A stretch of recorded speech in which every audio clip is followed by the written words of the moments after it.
જી sir.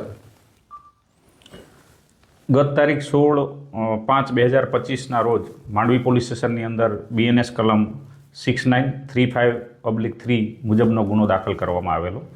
એ ગુનાની હકીકત એવી હતી કે આ કામના ફરિયાદી બેન છે એમને આ કામના આરોપી અંકિત રામજીભાઈ ચૌધરી દ્વારા લગ્નની લાલચ આપી તેમનું શારીરિક શોષણ કરી અને તેમનું ધર્મ પરિવર્તન કરાવેલ એ બાબતની ફરિયાદ હતી।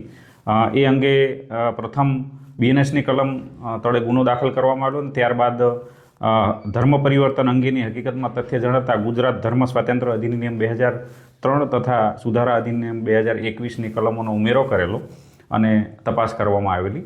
અને એ તપાસ દરમિયાન હકીકતમાં તથ્ય જણાતા આ કામના મુખ્ય આરોપી અંકિત રામજીભાઈ ચૌધરી ઉપરાંત એમના પિતા રામજીભાઈ દુબળભાઈ ચૌધરી કે જેઓ પીપલવાડા ગામની અંદર પ્રિન્સિપાલ તરીકે નોકરી કરે છે અને પ્રાથમિક શાળામાં પોતે સરકારી શિક્ષક છે, એ અંગેની હકીકત જણાયેલી અને આ ધર્મ પરિવર્તનમાં તેમણે મદદગારી કરેલ હોવાનું માલુમ પડતા તેમની અટક કરવામાં આવેલી, 5 દિવસ રિમાન્ડ લેવામાં આવેલા। એ ઉપરાંત આ તપાસ દરમિયાન અન્ય આરોપીઓની સંડોવણી જણાતા અન્ય 2 આરોપી ગુરજીભાઈ કોઠિયાભાઈ વસાવા રહે ડેડિયાપાડા અને તેઓ પણ પ્રાથમિક શાળામાં શિક્ષક છે અને એ ઉપરાંત નવીનભાઈ ચુનીલાલ ચૌધરી જે માંડવી તાલુકાના વતની છે અને એ પણ ધર્મ પરિવર્તનની અંદર ઇન્વોલ્વમેન્ટ એમનું જણાતા આ બંને આરોપીઓ છે એમને 17/12/2025ના રોજ એરેસ્ટ કરી દિન 3ના રિમાન્ડ લેવામાં આવેલા છે।